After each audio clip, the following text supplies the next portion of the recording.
你人生99%的痛苦都源于一个终极迷信，你相信存在一个正确的抉择。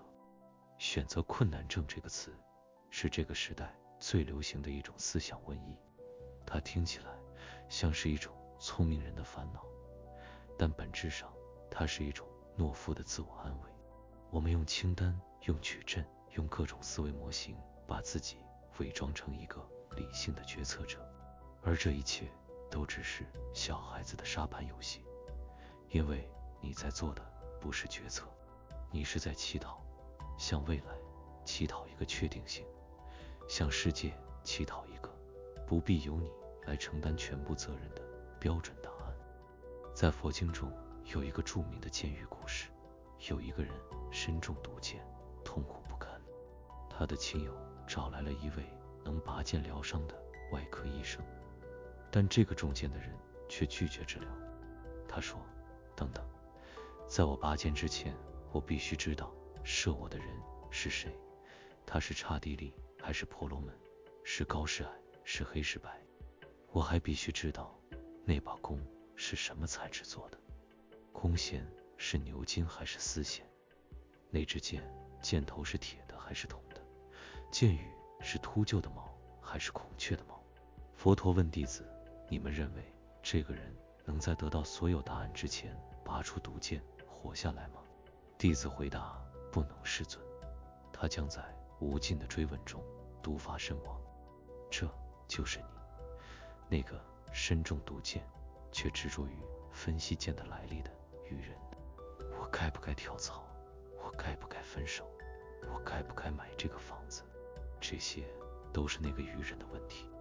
你生命中唯一重要的事只有一件，就是现在立刻把那支名为犹豫的毒箭从你心里拔出来。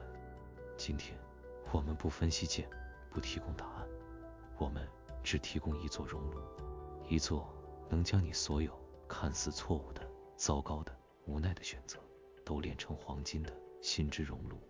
先记住这个心法，一个强大的主体可以让任何课题都成为自己的资粮。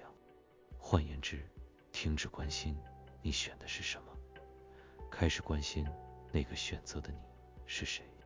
要点燃这座熔炉，你需要3枚真火。第一把火，斩未来。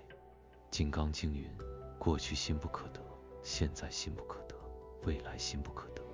未来根本就不存在，你对未来的所有恐惧都只是你现在这个瞬间升起了一个念头而已，它虚幻不实，就像一个噩梦，不断地消耗你。所以我们来斩断对结果的痴心妄想。现在闭上眼，想象你最担心的那个选择带来了你最恐惧的那个后果，失业、分手、破产、众叛亲离，去感受它，让那种冰冷的恐惧流遍你的全身，然后问自己一个问题，那时我还活着吗？我的呼吸还在吗？我的手脚还能动吗？只要你还活着，一切就都只是素材，而不是结局。你不用故作镇定，甚至可以颤抖着去直视那个最坏的果，绝不妄想，你便自由。选择不再是赌博，而变为了你体验生命的不同方式。第二把火，审当下。华严经云，心如工画师，能画出世间，去看破你动机里的魑魅魍魉。拿起一张纸，一支笔，这不是让你写 pros cons， 这是你的精神内窥镜，把你纠结的几个选项分别写下，然后像一个冷酷的审讯官一样审问你自己，驱动我倾向于这个选项的究竟是哪几条心虫？是贪吗？因为它能给我带来更多的钱，更多的名，更多的安全感，更多的虚荣。贪恋那份习惯，恐惧孤独，害怕重新开始的麻烦。是嗔吗？因为我为了报复某人，为了证明自己，为了逃避某种我讨厌的处境。还是痴吗？因为书上说应该这样，别人都选择了这个，看起来这是条更容易的路，把它们写下来，你会惊恐地发现，你的理性一直都只是这3个心魔的傀儡。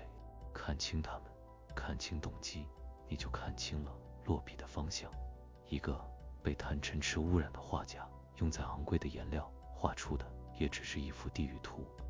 所以不要做出所谓的正确的选择，夺回自己身体的控制权，不允许自己再被贪嗔痴操控。第三把火，敬过往。法句经语：以作物复悔，欢喜而随顺，善业之果报，受福亦欢喜。立刻烧掉。如果这个最恶毒的念头，当你用前2把火烧掉了恐惧与妄念之后，做出了一个选择，从那一刻起，记住，所有你没有选择的其他可能性，在那一瞬间就已经死了。你要做的是立刻亲手为你的那个旧世界举办一场最盛大的葬礼，然后转身带着你全部的业力走向这个由你亲手创造出来的新世界，绝不回头，绝不假设，绝不悔恨。因为后悔本质上是在否定和侮辱那个在十字路口勇敢地做出选择的你自己。金刚经云：因无所住而生其心。无所住就是不住于恐惧，不住于贪婪，不住于他人的眼光，不住于那个根本不存在的正确答案。当你从所有这些精神的木桩上解脱出来，你的心才能真正生出来，生出属于你自己的那份创造天地的力量。现在暂停这个视频，去评论区留下你此刻最纠结的那个选择，然后用3昧真火去焚烧它，告诉我你看到的究竟是神还是魔。